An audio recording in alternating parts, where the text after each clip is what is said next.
Welcome to the Biomir Podcast. Our next guest is Dr. Michael Strainic. Dr. Strainic is an immunologist and has a PhD in pathology. Dr. Strainic gets very detailed in this podcast with items such as COVID-19, messenger RNA vaccines. We talk about ALS. We talk about Alzheimer's. We also talked about the need for better transparency as far as sponsors and CROs are concerned, so that we can provide them better service. Dr. Strainic is a wealth of knowledge when it comes to immunology, and it was wonderful to pick his brain about these topics. So sit back, relax, and enjoy this podcast with Dr. Michael Strainic. So welcome again to the Biomir Podcast. I'm here with Dr. Michael Strainic. He is an immunologist and has a PhD in pathology. So, Mike, I'll let you talk a little more about yourself. Thank you, Ken. So I received my PhD from Case Western Reserve University. I worked in academia for right around 22 or so years. I was in the Department of Pathology for 17 of those years, where I earned my PhD. And I worked in the fields of complement biology and immunology, and really focused on, at that time, the interface between innate immunity and T cell activation and T cell differentiation.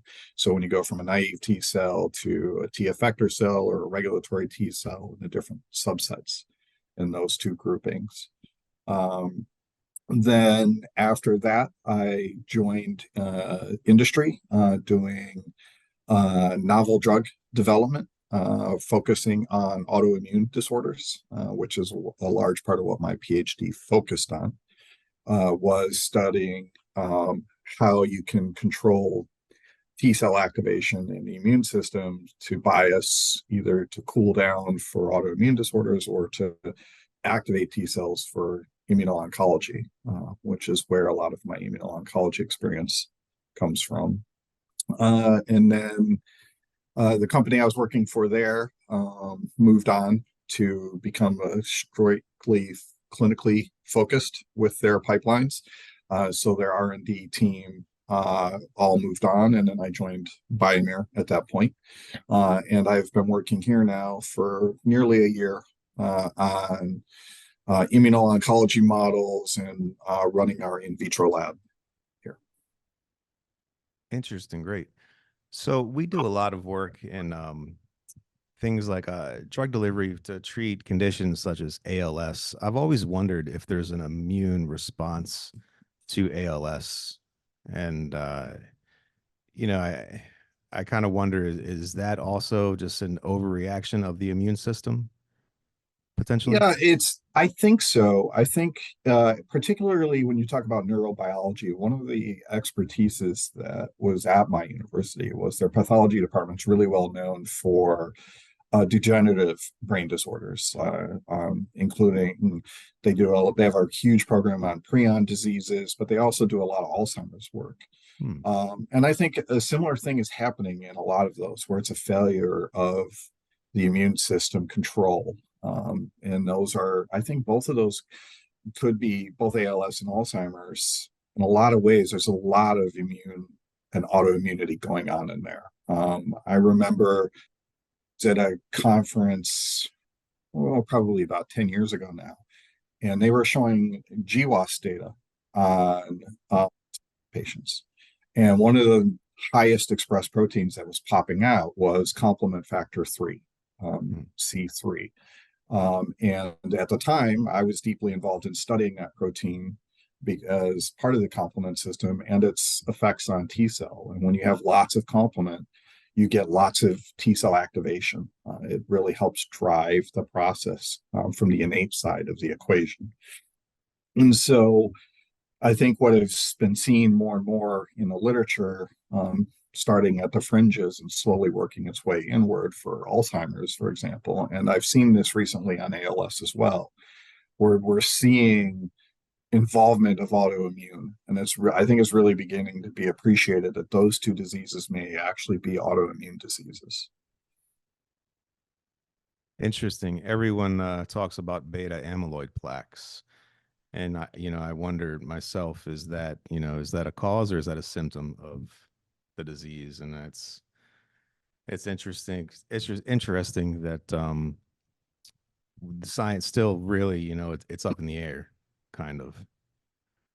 Yeah, and especially with beta amyloid, like even years ago, even when I was just leaving university, they were still debating, is it a cause or is it just a symptom? Is it a biomarker? Is it even related?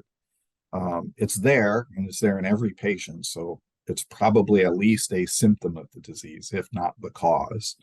Um, my feeling has always been that it is a downstream effect of the disease. The processes that trigger the disease are probably different, and that once you've lost control of certain regulatory processes, that's when the plaques start showing up. Now, whether or not they're the reason that we have cognitive impairment, I don't know. But I think when you see a lot of articles about overactivation of macrophages, uh, the specialized ones in the brain, and the microglia, I think when you see some of that, you're like, okay, you can envision that they're trimming the neurons, and that's what's disrupting all the memory pathways because the neurons just aren't attached anymore.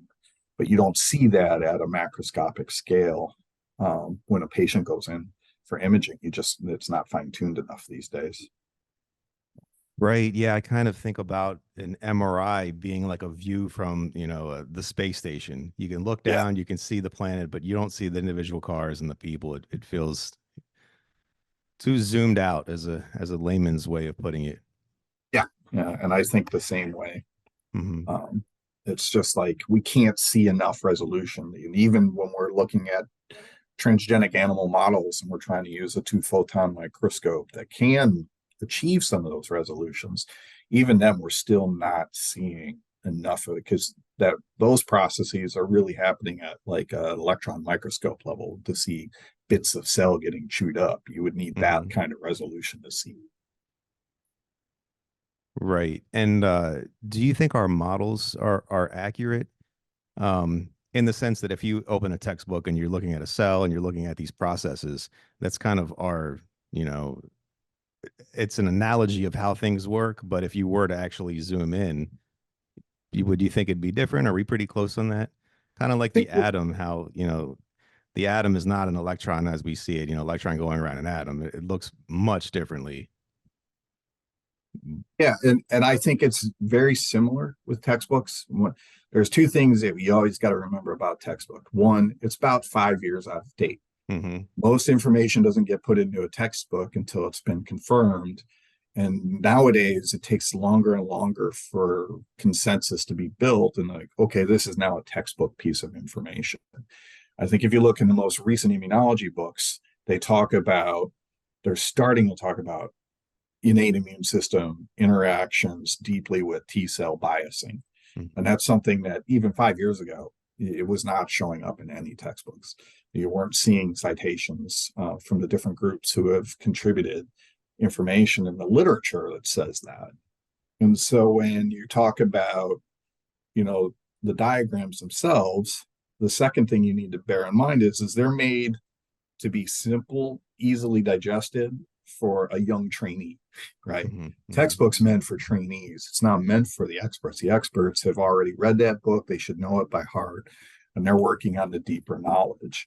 And so when you look at a textbook information, it really is, it's like reading a subway map, right? They Hmm. don't show you every twist and turn of the tracks, but it says, you go from here, this station to this station. I think a textbook diagram on certain cellular processes is the same, is very similar.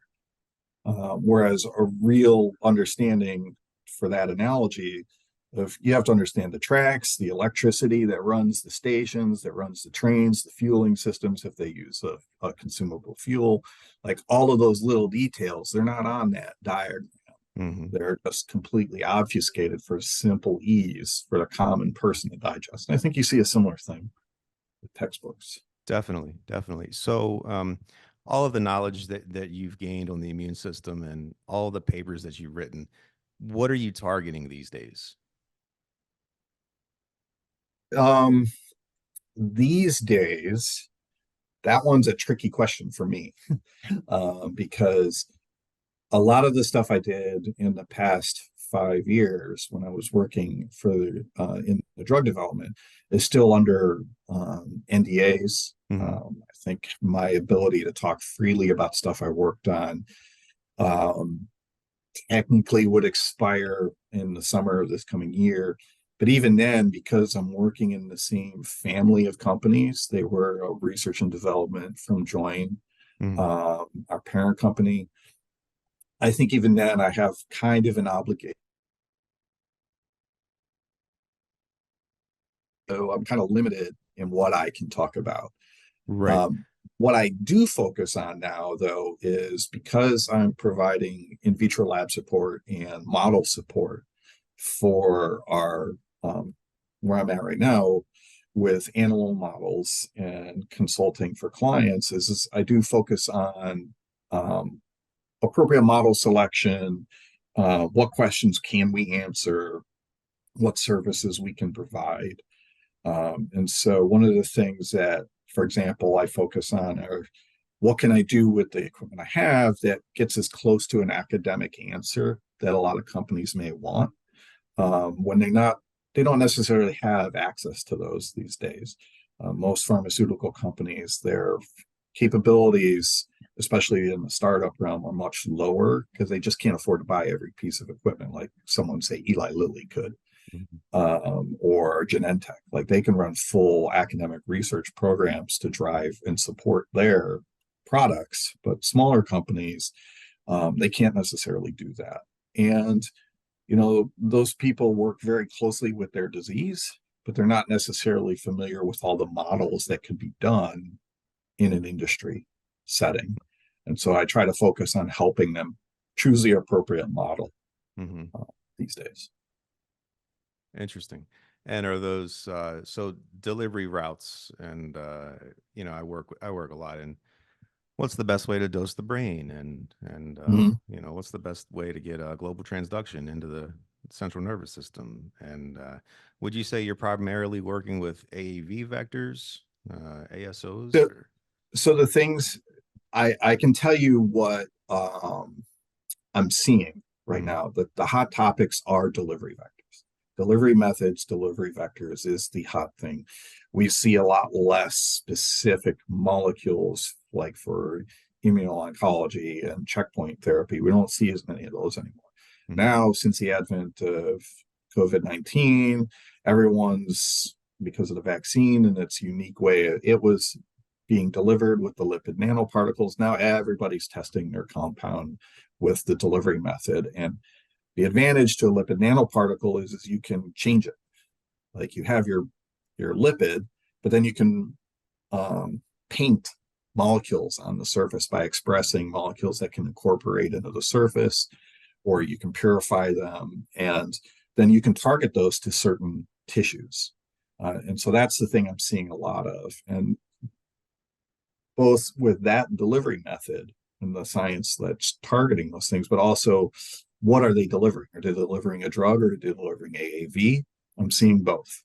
Like we see lots of drugs being encapsulated. We also see lots of AAV.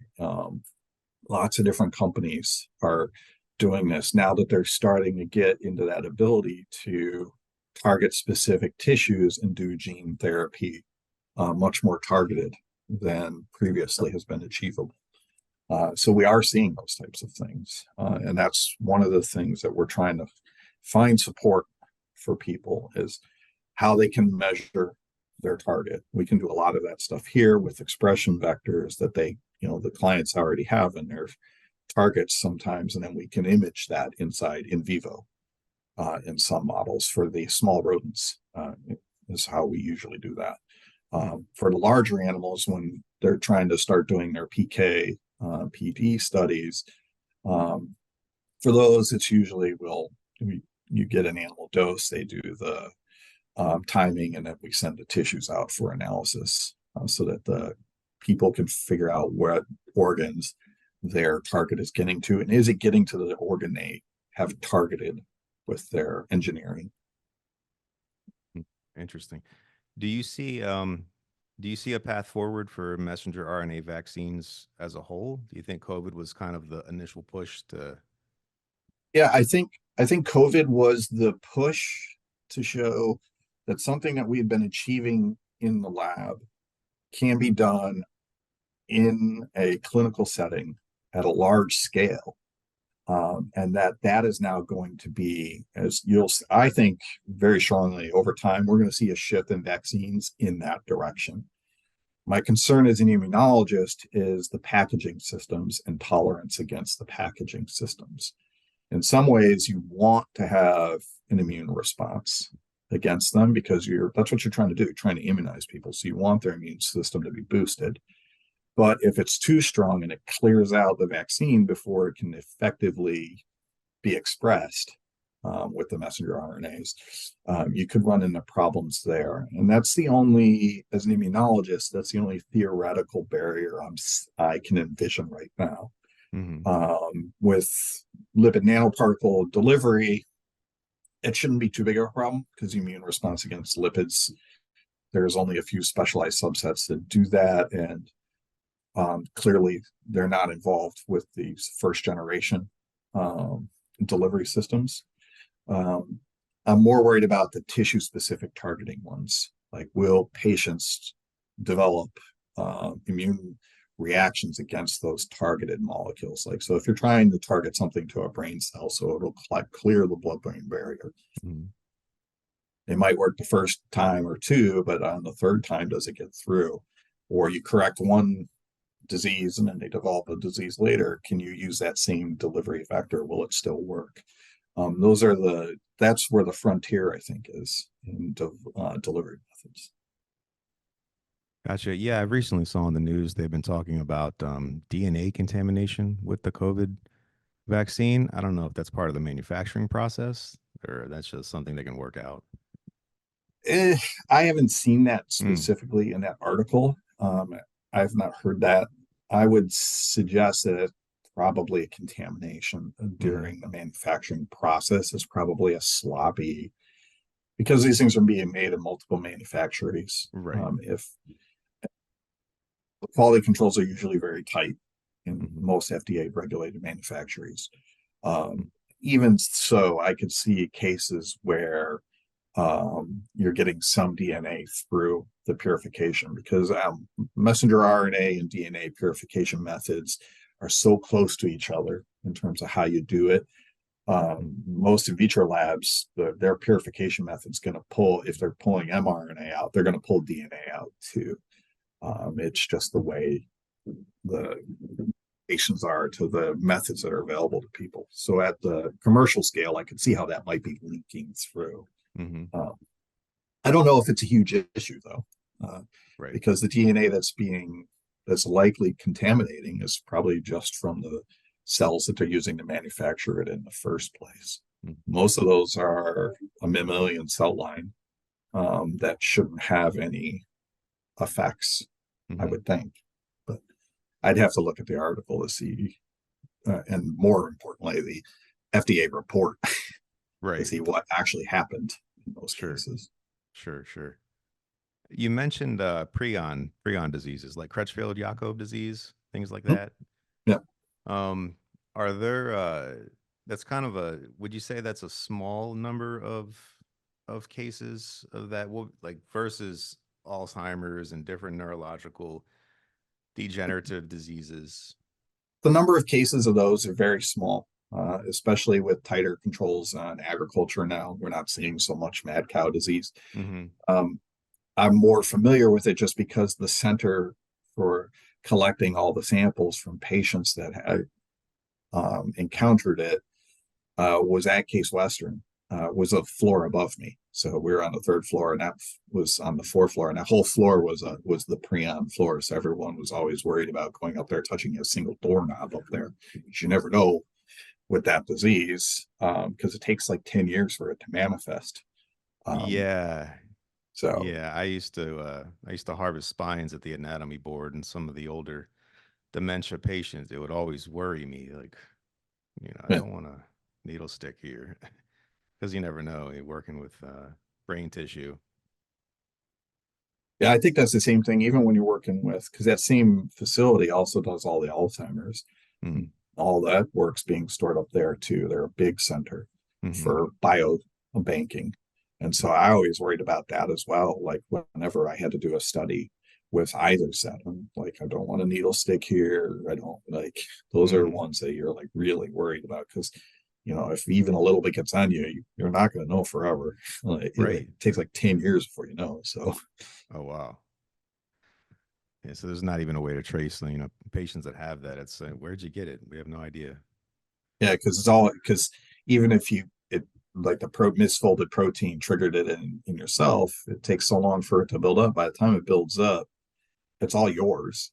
Like Right. the nucleating factor is not you're not going to be able to trace one event out Hmm. of trillions in your brain. So Right. And I've heard that they're not even autoclavable, some of those misshapen proteins. I don't know if that's accurate or not, but that if anything there that could make them like you could just cause more unfolding and then just make more. make more of them. Right, because it's really just unfolded proteins that then can't refold, so the Right. autoclave doesn't break that. The only thing that breaks it is heavy UV Oh, really? and bleach.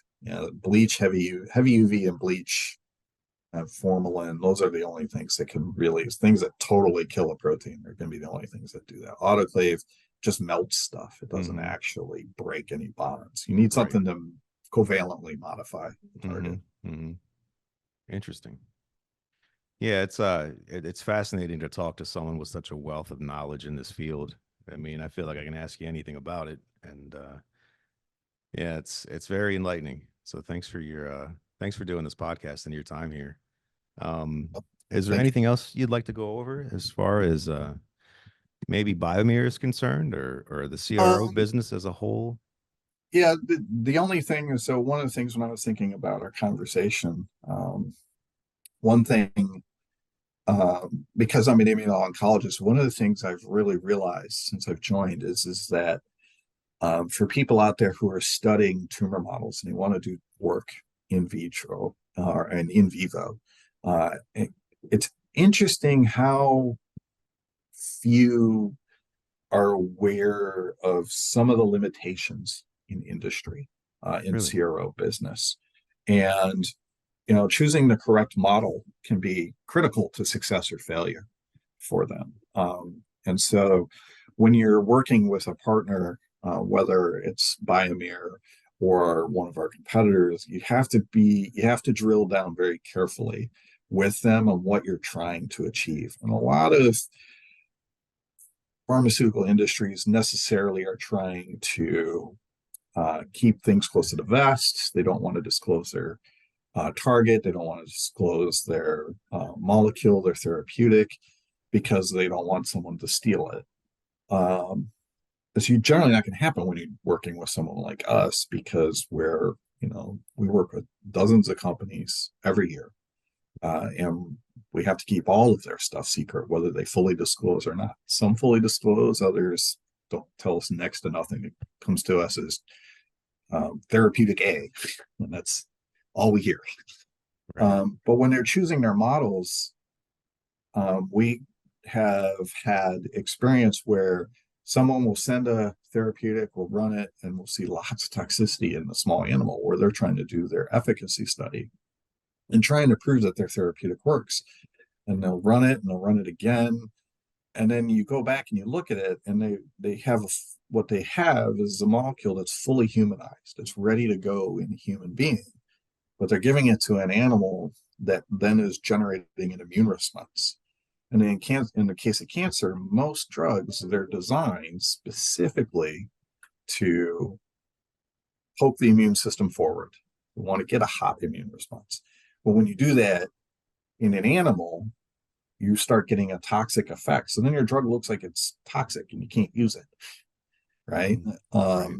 And it's really has nothing to do with the drug. It's the way they designed it for their initial test in vivo. So people need to be more and talk back and forth clearly with their CRO, like ourselves, to say, okay, what do you have? So we can drive you towards the model that works. Because if you do it in the mouse, there are types of mice, the syngeneic mouse model of tumors, where it's a mouse tumor cell being implanted into a mouse so that the tumor will not be rejected by an immune system and grow. But then your therapeutics need to be have more. If it's an antibody-based one, it needs to be a mouse antibody, so it doesn't get rejected. It doesn't trigger the immune response. Um, or if you have a human therapeutic, then you should use a humanized mice, which they make. And they do, ultimately, the best system is they do patient-derived tumor models where they take cells from a patient, put them into a mouse that has a human immune system, or human immune system analog would be more accurate. And then the therapeutic is much less likely to trigger any immune response, and it should function the way it's supposed to. So you're not going to see rejection and toxic effects. You're just, the mouse gets so sick it dies within hours of administration. So those are the things I think when you're working with CROs, you need to think about your model, and you need to think about and discuss with the CRO, what are you trying to achieve? What system are you studying? What effects are you expecting to see? A second example of that would be, we had a client who didn't want to tell us anything. They gave us a drug and we saw something, and someone only offhand noted it in a report. It's not something that normally would have been mentioned. And the client's like, oh yeah, we were expecting to see that. And it's like, we almost stopped the study because we saw that. Right. If you expect to see something, you shouldn't be scared that the CRO is going to tell you no on regulatory IACA grounds. Sure. You should be more forthcoming so that we can say, okay, we're seeing the things you're expecting to see. We're seeing this, or at least tell us what we should pay attention to. Mm-hmm. We should be monitoring metabolism. We should be looking at this area. You don't have to tell us the specific proteins, but at least tell us, oh, these animals might have a change in their liver enzymes, or they might have a change here. And this is, so you should be looking at the pathology as you're examining the animals and sacrificing the animals, so that we can communicate to them, okay, we saw discoloration in the liver, or we saw spotting. Like, these are the things. Sometimes they just assume the CRO is going to report everything, Mm-hmm. and it's not feasible, especially if it's only a minor change. But that minor change might be very important to them in their program, and an Sure. indication that their drug's working the way they want it to. It's just the assay wasn't designed to show it. Mm-hmm. Is there a way to develop that greater transparency, or is it? Um, part of it, part of that, I've been trying to work on. Like, when I meet with clients for the first time, I try to get them to give us a little bit more transparency, and I try to tell them why I would like to have a little bit more, how it benefits them. Like I said, if we know where to look, you don't have to tell us what your drug is. We don't need to know what protein it's targeting. But if we know it's an autoimmune, if we know it's a tumor oncology, or if it's a metabolic drug, metabolic drug, Mm-hmm.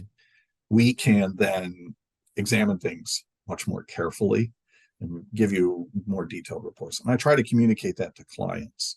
But I think the other way is to just, you know, pass that word along to people through mechanisms like these podcasts, where you can educate potential interested parties. Hey, here's some things you might not have been thinking of, or here's how you might be short circuiting your approach under your secrecy. There are ways you can still be secret and still accomplish what you want to do and work better. Mm-hmm. Right. Yeah, I run into the same issue. Someone will say, what's the best route for global transduction in the CNS?" And I say, well, we've done it 1,000 times. We don't always get the data back. So that's and again, that doesn't really a company letting us know, oh, you did a great job. Um, it doesn't really benefit them. It might benefit the next company. So that might be more reason why they don't tell us. Yeah, yeah. Yeah, I can see that. I can sure. see how they're trying to avoid helping other Mm-hmm. potential competitors.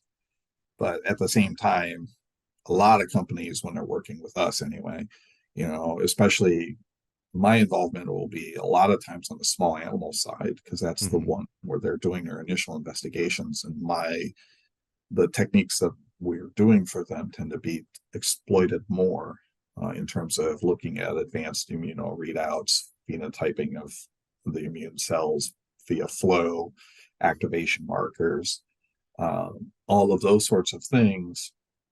When we're doing those types of things, we're at an earlier stage, and when they come back later, we like, okay, here's how this assay was done. Here's how it looked last time. Maybe we should try tweaking it this way. And I've worked with some clients back and forth and really hammered in the assay. We had one, he wanted to do something. It was super expensive the first way he conceived of it. And when we showed it to him, he was like, oh, that's not going to work. And we said, well, what are you trying to show? And why do you need to show that? And he laid out his reasoning, what he needed to do, what his practical objectives were. And I was like, you can get there with this, I think. And then he looked at it and said, yeah, you're right. I can get there with that method.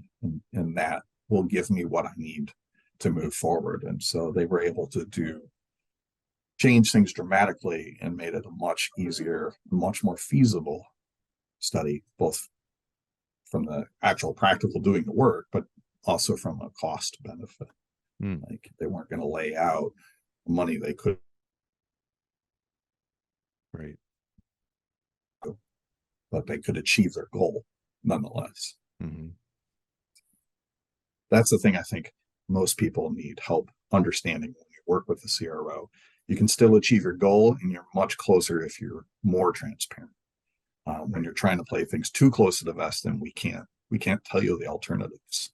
Right. We can only say, yeah, no, we can't do that. We Mm-hmm. don't have the facilities. Right. Right.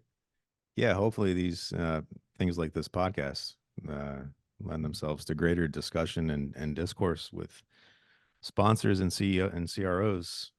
And, progress for them helps progress in humanity as well. So it's all, there's always a benefit. Um, and it's great that we're in a field where we can actually make a difference. Yeah, and that's the point. I mean, you talk to any scientist in our field, they go into it because they want to develop cures, they want to do research, whether they're at the very early academic stage, they're in the middle drug discovery phase, or they're in a late stage like ourselves, Mm-hmm. where we're testing molecules for clients that are the next step is clinical trial, like in a lot of cases. So, you know, that's why we're here. We're here to help these people. We're here to help move those things forward because that's what we want to do. Um, my experience has always been most people who work in our industry could become medical doctors if Mm-hmm. they had wanted to.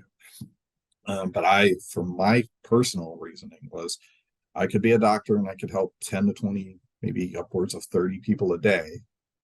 Or I could go and do research, work for 5, 10 years, and help millions, which is where my decision ended up being made. Is developing something that could move forward. And some Sure, of the work I did, certainly. some of the work I have done has led to. It wasn't through our company; it was through a competitor's company. But work I did as a graduate student and pre-graduate student even has been translated into a FDA approved drug, and patients are benefiting from it Wow. Wow, days. So that's great. Yeah, I think research is a great field to go into, especially if you like variety. The number of surgeries I do now versus the number of types of surgeries I did in spine, it's just, mhm. the numbers are so much larger and I'm doing so many different varied procedures. Whereas had I gone the human route, I'd be medicine now is so specialized that Yeah, you don't really have a possibility to get into many different types. Did the last podcast we did was with Vince Mendenhall? Do you know Dr. Mendenhall at all? no, I have not. I did not get a chance. I had wanted to review it before. Yeah, that I've met. he goes over just, the fact that he's learned, he does everything from orthopedics to heart transplants. And that's nothing, you'd never get that in human medicine. Mhm, So exactly. it's yeah.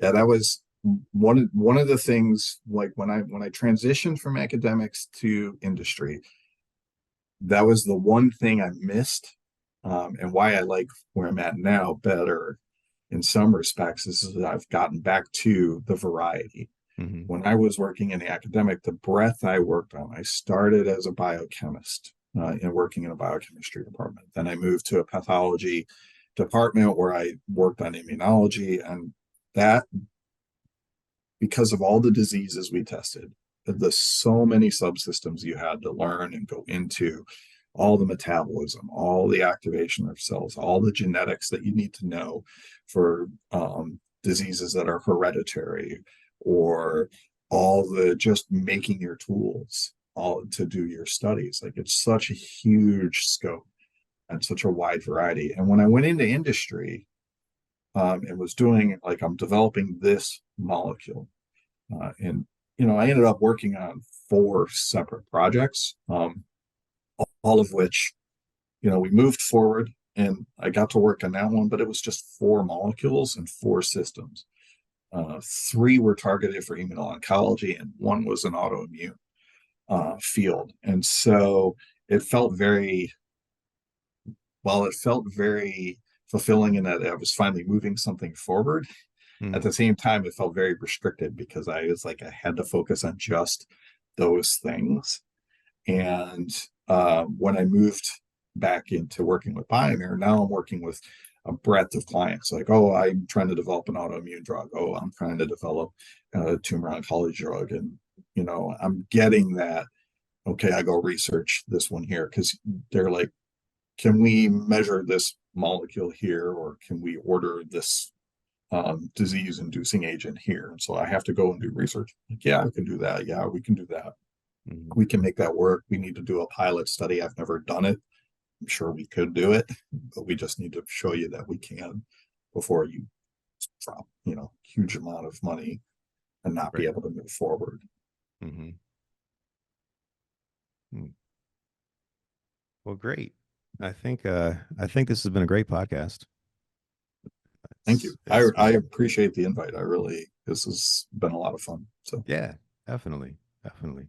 hopefully my light flickering, the camera auto dimming. I was trying to keep my rotating down so that it wouldn't Oh yeah. auto dim on you too much. No, it looks good. I can tell it's nice and sunny out there in California. Yeah, well, we got lucky today or this afternoon. It was pouring this morning. It rained. So I was there, what, 2 weeks ago? I think it rained the Yeah, entire week. Yeah. yeah, Yeah. yeah. Because that was the day I was out for I was doing I was out for my son. He had a camp out for school, so I was chaperoning. Otherwise, I'd have been Oh, with nice. that same session with everybody else. Sure. Sure. Yeah, we had a good time. Yeah, Teaching liver biopsies to Russell, and yeah. we did some IT stuff in rats. It Yeah, I was think good. the next, I think their next trainings. The last I heard, they were planning on talking about sending Anthony and um, or Rashawn, one of the two of them, back east to you guys for some more training on Sure. some other things. So Yeah. Yeah, that'd be great. was a lot. That was the last I heard. So it Hmm. Yeah. Yeah, that'll be fun. was good though. Yeah. Yeah. Yeah. Anthony and who was I training out there? Fabian? Was that him? Fabian. Fabian? And so he's the RVTs. Okay. Yeah. So he's in Russell's group. Gotcha. Right. Right. And Anthony, Noe are kind of our resident, like, experts in actually doing all the procedures because they Hmm. both have very good hands. Yeah. And Noe's been doing it forever, so Hmm. he can do a lot of the stuff. Yeah. And then whether he's officially signed off on things is Right. always one of those. Right. Um, our paperwork side of stuff, but Anthony's also very similar, like Yeah, he getting was him up great. to I speed. I taught I taught Anthony CSF collection at the CM, and Hmm. picked it up like he'd done it for years. Yeah. He's really talented. Yeah. So Yeah. It's almost a shame that when Bo promoted him to a project manager, mm, like he's got to spend all of his time regulating stuff and less time doing stuff. So it's I can see him kind of like he's not getting to do things as much anymore. He's got to like yeah, have other people do it. So he's got to right, stand there and watch them and hope that they get it. But he needs to know how to do it so he can teach everyone. So sure, sure, great. Well, all right, Mike. Again, this yeah, has been a great podcast. It's been great talking great. with you. All Cool. right. Well, Well, thanks thank you again, for the Mike. invite. I had a great time. Yeah, of course. Me too. Awesome. I'll talk Thank to you you. soon, Mike. Yep. Talk to you later. All right. Bye. All right. Bye bye.